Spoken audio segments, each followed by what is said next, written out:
I've decided that Kevin's next wife will be this girl. What? I couldn't believe my ears. Next wife? What exactly do you mean? When I asked her this, my mother-in-law looks annoyed. You really are slow, aren't you? In other words, we don't need you anymore. Your time is up. What do you mean by my time is up? I don't expect you will be able to have children anymore, will you? That's why this young lady is going to be my son's new wife. My name is Mary, and I'm a 34 years old office worker. I have a husband named Kevin. I met him on a blind date, and he's 6 years younger than me. So naturally, I thought he wouldn't be interested. However, at the time, Kevin said, I've fallen in love with you. I don't care about our age difference. And he was very expressive about his love. I fell in love with his passion and decided to go out with him. From then on, we had a steady relationship and we eventually got married. However, the process of getting married was a little difficult. We went to see each other's parents right away, but his mother, Barbara, was against our marriage because of our age difference. Normally, a 34-year-old woman would already be married and have children. Is there something wrong with you? Is that why you're still single? What are you talking about, Mom? Don't be rude. Oh, but it's important to talk about things like this. You're our only child, and you have to choose who you marry carefully. She spoke about my age and how I've been single for so long, and all these things that I'm conscious of. Then her husband George steps in. Stop it. Kevin chose her, so we have no right to object, he says. Mary, I'm sorry for what my wife just said. Thanks to George's warning, Barbara becomes silent. Now that we have received their approval, we move forward with the marriage. However, although Barbara gave her consent, she still did not approve of me. My husband's family is a landowner who is very well known in the area. Barbara is very proud of this matter. As this is the kind of family he has, Kevin was spoiled growing up, but he isn't at all selfish, and I actually really like his gentle and warm personality. However, many issues come up during our engagement. Barbara suddenly calls me over and introduces me to the woman of the neighborhood, saying I should get myself known. Apparently, because of her position as landowner, Barbara is a representative of the local women's community and seems to be the leader of the group. I do as I am told and greet everyone in the community. They all greet me back and whisper, "Good luck," in my ear. They are probably referring to Barbara. Apparently, those in the women's community are not very fond of her either. Finding out that I have allies, I'm a little relieved. Barbara tells me to get a bridal checkup before the marriage and to find out whether I am capable of getting pregnant. I'm a little taken aback by this comment, but it is true I may become sorted into the advanced age childbirth category, and to be honest, I do want to know whether I'm able to become pregnant, so I decide to take the test. I go to a clinic and the doctor tells me that I'm perfectly capable. Believing this means Barbara will allow us to get married, I tell her the result, but she just said coldly, "Oh, really? You're the one who told me to take the test." I think angrily, but I hold back. Maybe she was expecting a bad outcome. Did she think she could call off the marriage if she found out I couldn't have children? I continued to spend restless days like this, and the day before the wedding, Barbara calls me over again.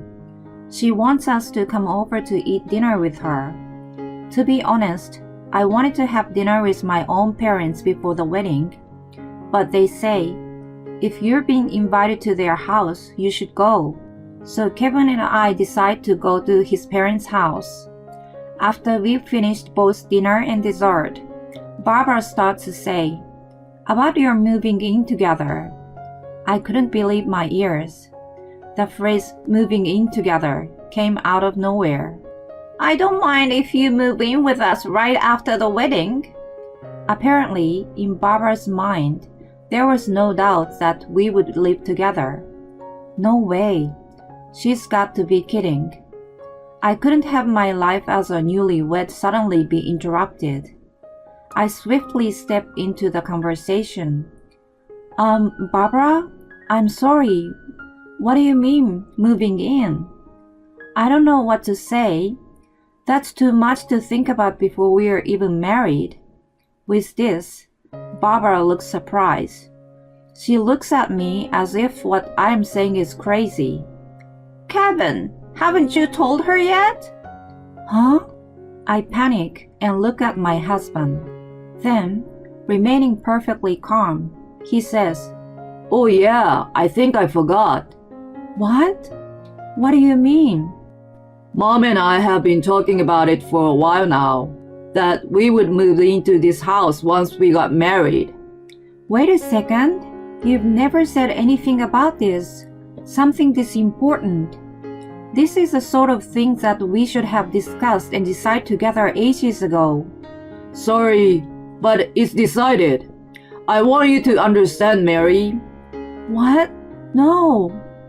Looking back, I should have called the marriage off at this point, but this was 2 years ago when I had just turned 32. I felt that if I let this go, I would never be able to get married again. Perhaps it was this impatience that led me down the wrong path. Well, he did propose to me, and I actually was excited at the thought of getting married. In the end, I agreed to live with Kevin's parents, but my life there was worse than I had imagined. First of all, there was barely any privacy, so it was impossible to have the lovey-dovey newlywed life that I had pictured. To add to this, Barbara would pick on me every time she saw me. Mary, you really do have a boring plain face, don't you? Kevin has a pretty face with beautiful eyes and lovely nose. But I'm so worried my grandchildren will look just like you.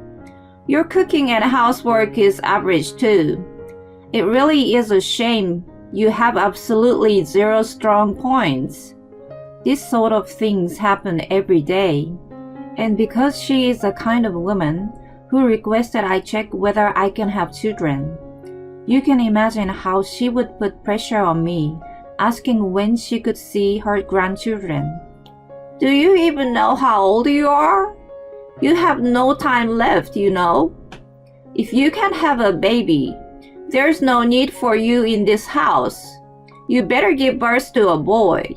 I am shocked to see someone making these comments in this present day, but I shrugged it off, thinking that their ways are probably rooted in tradition and they're a landowner after all. Barbara also nags me about my job, putting pressure on me and saying, When are you going to quit? I enjoy my job, and since I moved into this house, they gave me special permission to drive to work, so I can't inconvenience them by quitting. That's the one thing I won't compromise on. So I just let it slide no matter what Barbara says to me. But after a while, Barbara demands that I give her $1,000 a month if I won't quit my job. In other words, she wants me to put money into the house to cover my living expenses. Barbara hasn't asked Kevin to pay any rent or living expenses, but I guess she is angry for not getting her way with me, which is why she is making this request to me personally. Well, she had been letting me live there for free until then, so I agree and decide to pay her $1,000 a month. Well, you're just an office worker, so if I take this much money, you're not left with much to spend for yourself, are you? She says with an annoying smile on her face. Well, I'm not the type to spend much money in the first place. I use things until they break, so my life is pretty simple. Barbara must have seen this and thought I had no money. But for me, This isn't particularly rough at all. I'm much more stressed out by how she harasses me all the time. 2 years of life like this flies by. Now that I'm 34, not only Barbara, but Kevin also says, "Why can't you have a baby?" and blames it all on me. I didn't expect my husband to say such a thing, and I'm shocked. Since then, he continues to torment me alongside Barbara. I thought we loved each other, but after living with Barbara for 2 years, I think he has become somewhat brainwashed. If it was just Barbara, I could live with it. I believed that I had built an amazing relationship with Kevin, so his betrayal hits me really hard. As time goes by, Kevin and Barbara's actions become increasingly absurd. One day, when I come home from work, I go to the living room, and there I see a woman besides my parents-in-law and my husband. She looks younger than Kevin, maybe in her mid-20s. I wonder who she is. Barbara tells me to sit down. Once I take a seat, she suddenly said something unbelievable. "I've decided that Kevin's next wife will be this girl." What? I couldn't believe my ears. Next wife? What exactly do you mean? When I asked her this, my mother-in-law looks annoyed. "You really are slow, aren't you? In other words, we don't need you anymore. Your time is up." What do you mean by my time is up? "I don't expect you will be able to have children anymore, will you? That's why this young lady is going to be my son's new wife.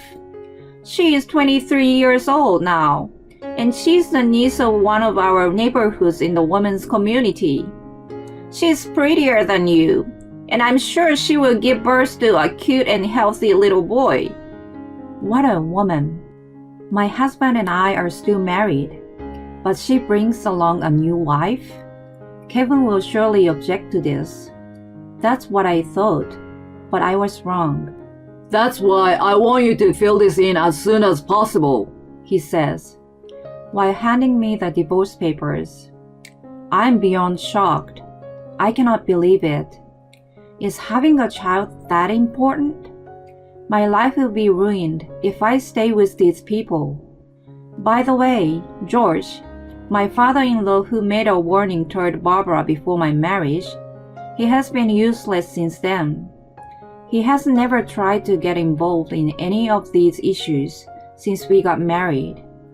Okay, I will fill in the forms, I say, and I fill in everything necessary to get divorced. Barbara and Kevin are thrilled. I tell them we won't be going through property division. "Of course not. Why would Kevin give you any of his precious savings?" "That's right.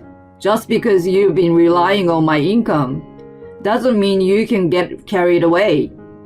I don't know what they are thinking, but this was what Barbara and Kevin said to me. Okay, I hope neither of you find out the truth. As simple as this, Kevin and I get divorced. I packed up my belongings and head back to my parents' house, where they are both in shock. I explain the situation, and they understand and say it is right of me to get divorced. They are a little angry that I didn't tell them earlier. After apologizing to my parents, I decided to look for an apartment where I can live by myself. I searched for a place near the office, and there are so many good options that it is hard for me to make a decision.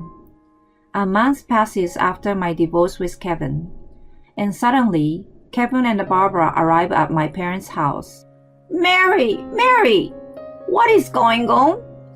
What are you doing here? I'm the one who wants to know what's going on.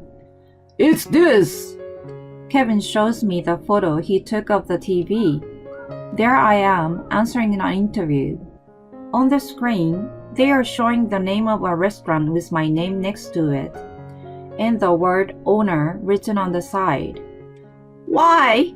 How on earth are you the owner of a restaurant? You're just an office worker, right?" Oh, You saw the show yesterday. The office work is just for experience for opportunities in the future. As for the restaurant, we've been managing an old restaurant since my great-grandfather's generation. And my father opened a new place. I took his place 5 years ago, and I've been the owner ever since. After I graduated from college, I went to a nighttime culinary school and got my chef's license.